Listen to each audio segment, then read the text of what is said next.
Good morning, America, and welcome back to Global Glimpse. Today, we dive into one of the most dramatic shakeups in U.S. government employment in modern history.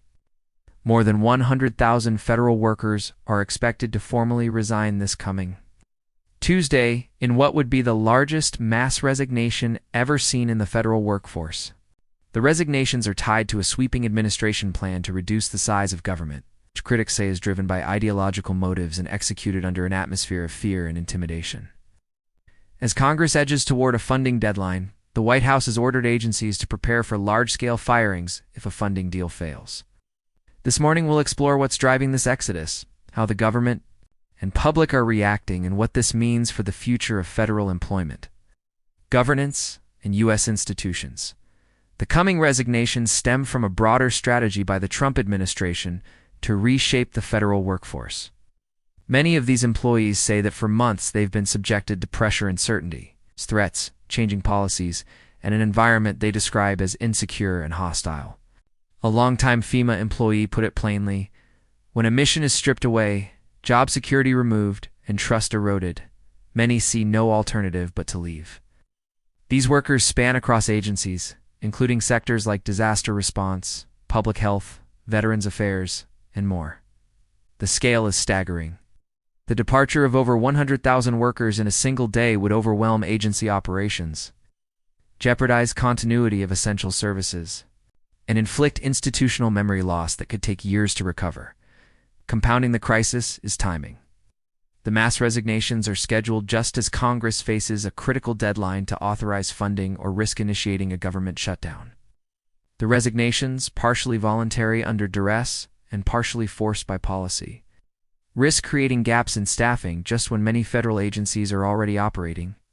With reduced capacity and uncertain cash flows, the White House directive ordering agencies to draw up plans for mass firings as a fallback adds pressure to employees and stokes fears that this resignation wave may serve as a prelude to even larger cuts. Several agencies are reportedly running dual contingency plans, one relying on resignations, the other preparing for involuntary separations if political negotiations fail. The optics have triggered swift backlash from state and local governments, federal employee unions, and political leaders.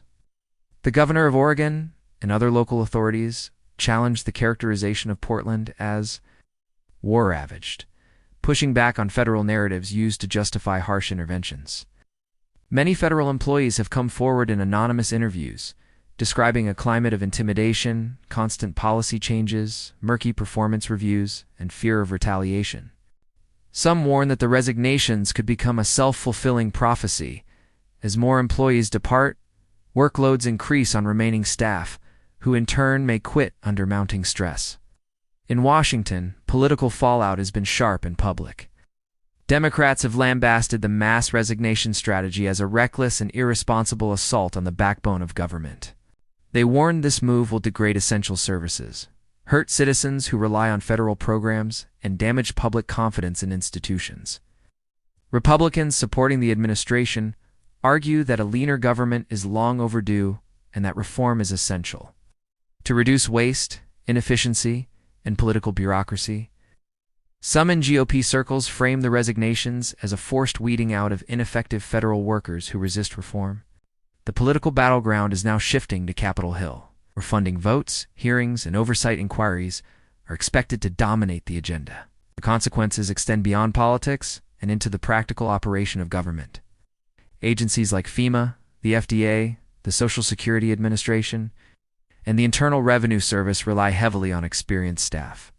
Losing thousands overnight could delay disaster response, slow benefits processing, hamper regulatory work, and disrupt everything from grant programs to inspections. The institutional knowledge loss may never be fully regained. Analysts warn that contracting out functions, overtime, overuse, and reliance on temporary hires may temporarily plug gaps, but at higher costs and lower effectiveness. For everyday Americans, the implications are serious. Without adequate staffing, wait times for services may grow, essential programs may falter, and public trust may erode. People applying for social programs, veterans seeking care, disaster-affected citizens, and businesses relying on regulatory stability may feel the immediate strain. In states and districts with heavy federal employment, the economic impact could ripple into local economies with reduced consumer spending, job losses in adjunct sectors, and community disruptions. Watch closely now for how Congress responds. Many lawmakers will propose amendments or emergency funding measures to prevent agencies from collapsing. Oversight committees may hold hearings on the legality and ethics of forced resignations or firings. Some states are considering legal challenges, particularly if agency functions are disrupted in violation of statutes. The White House and agency heads will likely attempt to limit political damage by emphasizing that critical services remain intact, though in many places that may be difficult to credibly sustain. As the resignations unfold, media coverage and public reaction will play a major role in shaping the narrative. You can expect rallies, protests, and media campaigns from federal worker unions. Social media will amplify stories of those leaving, humanizing the workforce behind the bureaucracy. The timing of resignations may influence the outcome of looming funding votes. Congress may feel increased pressure to act when the country sees the visible hollowing out of its government. In the broader view, this moment may mark a turning point for federal employment. The traditional civil service ethos, built on stability and apolitical continuity, is being tested by decisions that appear heavily politicized. Whether this purge becomes normalized or is reversed in future administrations could set a new precedent for how durable government institutions are under partisan pressure.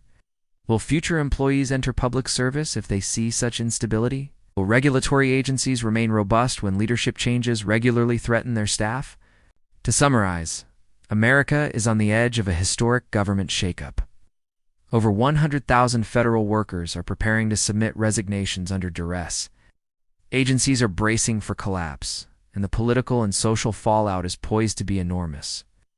This is not simply a personnel issue, it is a test of governance, federal capacity, and public faith in institutions. As this story unfolds, Global Glimpse will continue to be your first source for updates from agency headquarters, legislative battles, and the voices of the workers themselves. If this reporting brings you value, don't forget to like, share, and subscribe. Hit the notification bell so you're alerted when the next big development breaks. Stay informed, stay vigilant, and I'll see you soon here on Global Glimpse.